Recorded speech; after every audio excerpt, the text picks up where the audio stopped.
Bab 146, Wisnu Mitra Radit. Minggu sore Alina dan Radit juga Raja pulang ke Jakarta. Begitu juga dengan Tama dan Diana. Diana akhirnya bisa bernafas lega setelah Tama menyekapnya selama 2 hari 2 malam di sebuah kamar hotel di Karawang. Selama di Karawang mereka hanya sempat keluar untuk pergi nonton dan itu pun tidak sampai selesai karena Tama terus mengganggunya. Tama dan Diana tiba lebih dulu di Jakarta daripada Radit dan Alina yang katanya sempat terjebak macet karena ada kecelakaan di jalan tol. Dari Karawang, Tama langsung mengantarkan Diana ke apartemen dan sempat beristirahat sambil menikmati kopi buatan Diana. Mereka sudah seperti sepasang suami istri saja. "Mbak Alin sudah sampai mana?" tanya Diana yang duduk menggelendot manja di lengan Tama. Mereka bilang masih di Cirebon. Kena macet, ada yang kecelakaan, jawab Tama. "Duh, kasihan Raja, dia pasti bosan. Mbak Alin juga lagi mabok," kata Diana. "Biar saja Radit kerepotan sendiri ngurus anak dan istrinya," kata Tama sambil terkekeh. "Jahat banget sih kamu, Mas." Diana memukul tangan Tama dan Tama hanya tersenyum tipis. Tama menyandarkan kepalanya di sandaran sofa dan Diana menyandarkan kepalanya di dada Tama dengan tangan mereka saling bertautan. "Sebenarnya saya masih betah di sini sama kamu, tapi Raja pasti mencari saya kalau pulang," kata Tama. "Sekarang kamu milik Raja, aku ngalah dulu," kata Diana. Sifat kamu yang ini yang buat saya jatuh cinta sama kamu." Tama mengelus lengan Diana yang memeluk perutnya. "Meskipun saya sudah menikah lagi, tapi Raja tidak akan kekurangan kasih sayang dari saya," kata Tama dan Diana mengangguk. "Akhir pekan ini saya akan atur pertemuan kamu dengan keluarga saya. Kamu siap-siap saja," kata Tama. "Iya, Mas," jawab Diana. "Setelah menikah nanti saya tidak mau kamu cemburu kepada Alin dan Raja. Karena kamu tahu sendiri bagaimana manjanya mereka kepada saya," Tama mengingatkan. Diana tertawa pelan. "Iya, tenang saja. Aku tidak akan cemburu kepada mereka. Tapi kalau kamu berani berpelukan lagi sama perempuan lain, awas saja," ancam Diana. "Iya, tidak akan," jawab Tama sambil mengecup puncak kepala Diana. "Mas, aku tuh sedikit penasaran," kata Diana tiba-tiba. "Tentang apa?" "Tentang Mbak Alin dan Mas Radit. Yang aku dengar itu Mas Radit kan duda. Jadi Raja itu anak bawaan Mas Radit atau bukan? Soalnya waktu kita pergi jalan-jalan ke Bandung bersama Raja kamu bilang Mbak Alin dan Mas Radit sedang pergi bulan madu," tanya Diana penasaran. Tama akhirnya menceritakan tentang kisah Alina dan Radit. Mungkin sudah saatnya Diana tahu karena sebentar lagi Diana akan menjadi ibunya. "Oh, kalau begitu aku baru mengerti. Kalau begitu pantas saja Raja lengket banget sama kamu." Diana akhirnya mengerti. Tama mengangguk. "Tapi hubungan Mbak Alin sana keluarga Mas Radit sekarang bagaimana?" "Sekarang sudah tidak ada masalah. Hanya di awal saja Alin sempat menjauh dari mereka," jawab Tama. "Ya wajar sih kalau Mbak Alin bersikap seperti itu," ujar Diana. "Sekarang saya sudah tenang melihat Alin sudah bahagia dengan keluarga kecilnya. Dan saya tinggal mengabulkan satu keinginan Alin yang belum saya penuhi," kata Tama. "Pada saat menikah Alin meminta kado pernikahan yang tidak biasa dan saat itu sangat mustahil saya penuhi." "Memangnya Mbak Alin minta apa?" "Mas Tama kan kaya, masa tidak bisa memenuhinya? Alin minta agar saya menikah lagi dan kasih dia adik," jawab Tama. "Ya ampun, Mbak Alin itu seperti anak kecil saja minta adik segala, padahal dia bisa bikin sendiri sama Mas Radit." Diana terkikik. "Saya akan memenuhi semua keinginan Alin itu sekarang bersama kamu," kata Tama sambil mendorong Diana hingga berbaring di sofa. "Maas, mau ngapain? Memangnya masih belum puas setelah mengurung aku di hotel? Mau simulasi bikin adik untuk Alin," jawab Tama. "Nah, simulasinya sudah sering Maas. Sepertinya kamu sudah ahli." Diana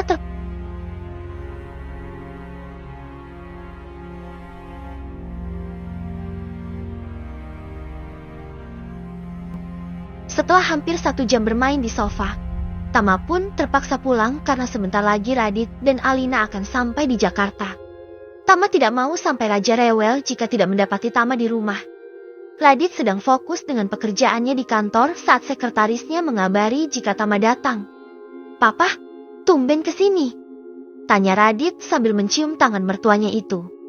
"Kamu sedang sibuk tidak? Papa ingin ngajak kamu ngopi," jawab Tama. "Tidak, mau pergi sekarang?" tanya Radit sambil mematikan komputernya. "Iya, kita pergi sekarang saja," jawab Tama. Mertua dan menantu itu pun tidak lama kemudian pergi ke sebuah coffee shop yang biasa dijadikan tempat Tama dan Radit ngopi. Mereka memesan 2 cangkir kopi dan menikmatinya di sebuah meja yang paling nyaman. "Papa sengaja mengajak kamu ke sini karena ada yang ingin Papa bicarakan sama kamu," kata Tama. "Tentang apa?" tanya Radit. "Tentang Diana," jawab Tama.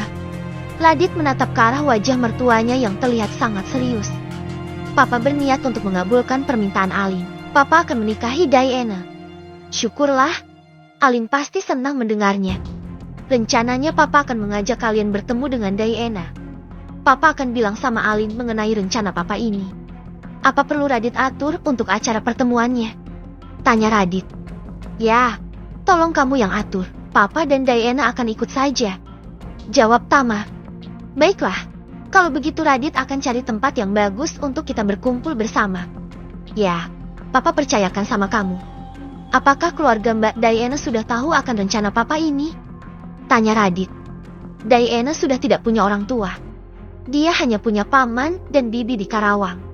Rencananya kalau Papa sudah bicara dengan kalian, maka Papa akan ajak kalian ke Karawang untuk melamar Diana kepada paman dan bibinya." Radit mengerti. Radit akan dukung sepenuhnya niat Papa ini, kata Radit. "Terima kasih, kamu memang menantu yang bisa diandalkan." Tama menepuk bahu Radit. "Papa hanya bisa mengandalkan aku karena hanya aku menantu di rumah Papa." Radit mengingatkan dan Tama mengangguk sambil tertawa. Obrolan Radit dan Tama terjeda dengan kehadiran pengunjung lain yang duduk di dekat meja mereka yang kebetulan sangat Tama kenal. "Wisnu, sama siapa kesini?" tanya Tama kepada pria yang baru datang itu. Pria bernama Wisnu itu menoleh ke arah Tama dan senyumnya langsung mengembang. "Saya sendirian, Mas," jawab Wisnu sambil menghampiri meja Tama dan menyalami Tama dan Radit. "Kenalkan, ini menantu saya. Namanya Radit." Tama mengenalkan Radit kepada Wisnu. "Dari tampangnya sepertinya menantu kamu satu server sama kamu, Mas," tebak Wisnu. Wisnu bisa menebak jika menantu kakak kelasnya itu sama-sama berprofesi sebagai pengusaha. "Ya, kamu benar," kata Tama sambil terkekeh. Akhirnya Wisnu pun bergabung di meja Tama dan menikmati kopi mereka bersama. Diam-diam Tama memperhatikan Radit dan Wisnu yang terlihat benar-benar belum saling mengenal sebelumnya. "Bagaimana kabar istri kamu?" tanya Tama menatap ke arah Wisnu. "Masih betah di Singapura, dia," jawab Wisnu. Tama sempat bertemu dengan Wisnu dan istrinya di Singapura. Wisnu ini adik kelas Papa sewaktu kuliah dulu. Dia itu usianya 5 tahun di bawah Papa, tapi otaknya encer banget, makanya SMP, SMA dan kuliahnya lebih cepat selesai. Tama menceritakan tentang Wisnu kepada Radit dan Radit manggut-manggut. Dia sekarang dosen di salah satu perguruan tinggi di Jakarta. Karena ngejar karir makanya nikahnya tekak. "Oh iya, Chelsea kelas berapa sekarang?" tanya Tama. "Kelas 1 SMA, Mas," jawab Wisnu. "Gak ada niat kasih dia adik?" tanya Tama. "Gak mungkin, Mas. Biar Chelsea seperti Alin saja jadi anak tunggal," jawab Wisnu. "Saya tidak percaya," kata Tama sambil tertawa meledek dan Wisnu tersenyum dengan wajah sedikit bersemu merah. "Saya juga tidak yakin jika Alin akan jadi anak tunggal selamanya," balas Wisnu membuat Tama tertawa lebar. Radit juga tertawa, tapi ia tidak terlalu paham pembicaraan antara Tama dengan Wisnu itu. Radit tidak tahu jika Wisnu dan Tama pernah bertemu di saat mereka masing-masing menggandeng Diana dan Riana di parkiran sebuah kafe. Kedua om-om ganteng yang ternyata sama-sama doyan daun muda itu pun tertawa bersama. Meskipun Tama bisa menebak jika Wisnu memiliki hubungan spesial dengan Riana, namun Tama tidak berniat mengadukannya kepada Radit. Tama tidak mau ikut campur dalam urusan pribadi Riana. Terlebih pria yang sedang dekat dengan Riana itu adalah orang yang ia kenal. Setelah menghabiskan kopinya, Wisnu pamit lebih dulu karena ia harus menjemput Chelsea di sekolahnya. Sudah SMA, Masa masih diantar jemput? Tanya Tama heran. Dia agak bandel. Mas, mungkin karena kurang perhatian dari kami. Jawab Wisnu. Tidak usah dikerasin. Alin juga dulu sama bandel. Kata Tama sambil melirik ke arah Radit, membuat pria tampan itu nyengir karena menyadari jika Tama sedang menyindirnya. Wisnu pamit meninggalkan Tama dan Radit yang masih menikmati kopinya sambil meneruskan membicarakan acara pertemuan di akhir pekan ini. Papa yakin lama-lama kamu akan sering ketemu Wisnu dan semakin mengenal dia. Kata Tama sambil tersenyum misterius. Bab 147. Rencana pertemuan keluarga. Radit melibatkan Jeff dan Katie untuk membuat acara pertemuan keluarganya dengan Diana karena Radit tidak mungkin melibatkan Alina. Tama sengaja menyuruh Radit untuk merahasiakan dulu dari Alina karena Tama ingin memberi kejutan kepada putrinya yang menyebalkan itu. Kalau tidak selalu didesak oleh Alina agar menikah lagi, belum tentu Tama mau membuka hatinya kepada wanita lagi termasuk Diana. Bisa dikatakan jika Alina yang turut menjerumuskan Tama kepada Diana sehingga mereka terjebak dalam hubungan yang begitu menggairahkan. Setelah bertemu dengan Radit dan membicarakan mengenai rencana pertemuan mereka, Tama tidak lupa untuk memberitahu Diana mengenai pembicaraannya dengan Radit. Saya sudah berbicara dengan Radit. Dan Radit akan membuat acara pertemuan kamu dengan keluarga saya di sebuah tempat. Kamu siap-siap saja, kata Tama saat Tama mampir ke apartemen Diana sepulang ngantor. Mbak Alin sudah diberitahu? Tanya Diana yang duduk di pangkuan Tama dan sedang mengurai dasi pria tampan itu. Kamu tidak usah panggil Mbak Alin. Panggil Alin saja. Karena dia kan calon anak kamu. Perintah Tama. Iya. Maksud aku, apakah Alin sudah tahu tentang rencana kita itu? Diana meralat. Tidak. Saya dan Radit sengaja merahasiakannya. Saya ingin memberi kejutan kepada anak nakal itu. Jawab Tama. Mas Tama seenaknya saja ngatain Alin nakal. Padahal Mas Tama juga sama nakalnya. Diana mencubit ujung hidung Tama. Tama tertawa pelan. Saya nakal juga gara-gara kamu. Ujarnya. Enak saja nyalahin aku. Yang pertama grepe siapa hayo? Saya. Tapi kamunya juga tidak menolak. Tama mengakui dan Diana pun tersipu malu. Setelah kamu bertemu dengan keluarga saya, nanti kamu akan datang ke keluarga kamu di Karawang. Lanjut Tama dengan wajah yang serius.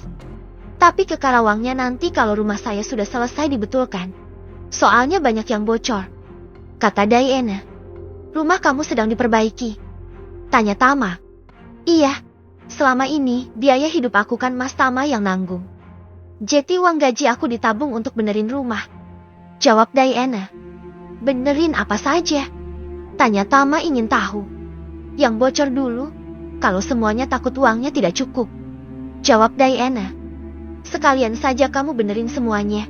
Kamu bisa pakai uang saya. Kan kartunya kamu pegang. Kata Tama. Maksudnya? Tanya Diana bingung. Tama terlihat mencari model rumah minimalis dan ia kirimkan kepada nomor Diana. Kamu suruh paman kamu cari tukang lagi untuk renovasi rumah kamu seperti itu. Saya ingin saat raja ke sana menjadi nyaman. Kata Tama. Tapi ini pasti menghabiskan biaya yang tidak sedikit. Mas. Kata Diana seperti yang keberatan dengan gambar yang dikirimkan Tama. Sebenarnya bukan Tama tidak suka. Tapi itu terlalu wow untuk Diana. Dan uang tabungan gajinya selama menjadi kekasih Tama tentu tidak akan cukup untuk merenovasi rumah seperti keinginan Tama itu. Tidak masalah. Jawab Tama. Duh, aku jadi gak enak sama kamu. Mas. Kata Diana. Wajah Tama sampai membuat kepala Tama terdorong dan bersandar di sandaran sofa. Tama tampak pasrah saja dan membiarkan apa yang Diana lakukan kepadanya karena Tama juga sangat menyukainya. Tidak usah merasa tidak enak. Lebih baik kamu kasih saya yang enak saja seperti biasa. Pinta Tama. Mas, kamu ini. Diana tersipu sambil mencubit perut Tama. Dalam keadaan bersandar, Tama terkekeh menatap mesra ke arah wajah Diana yang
Kamu nginep saja di sini, Mas.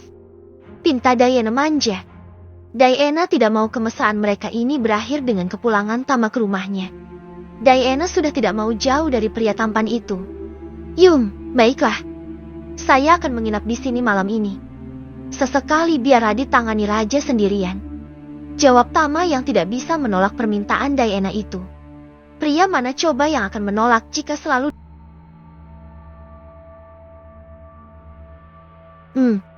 Terima kasih sayang. Aku mau tidur dalam dekapan kamu malam ini. Mistik Diana manja. Loh, saya malah tidak akan izinkan kamu tidur malam ini. Balas Tama berbisik. Mas Tama Aa. Diana tertawa manja. Tama turun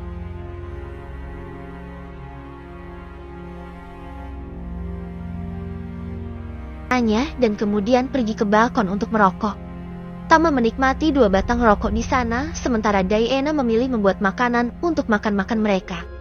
Radit dan Alina sedikit kerepotan menenangkan raja yang sedang merengek menanyakan opanya yang belum pulang. Aku heran, Yang.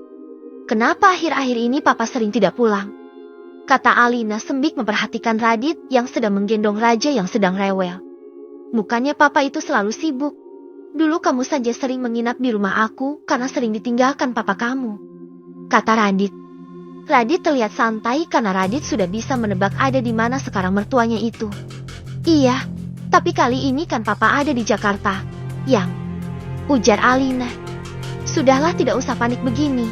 Aku masih bisa menenangkan putraku. Tuh kamu lihat sendiri. Dia tidur kan? Radit menunjuk raja yang mulai tidur di gendongannya. Iya, habis ini aku juga mau diklonin sama kamu sampai tidur seperti raja. Pinta Alina manja. Digendong begini juga? Tanya Radit dengan mata membola. Iya. Alina mengangguk sambil mengerjakan matanya manja. Ya ampun, kamu itu berat, Yang. Kata Radit. Aku tidak mau tahu. Memangnya Mas Radit juga tidak berat gitu setiap hari boboin aku? Malah dari sejak aku sekolah dulu. Alina cemberut.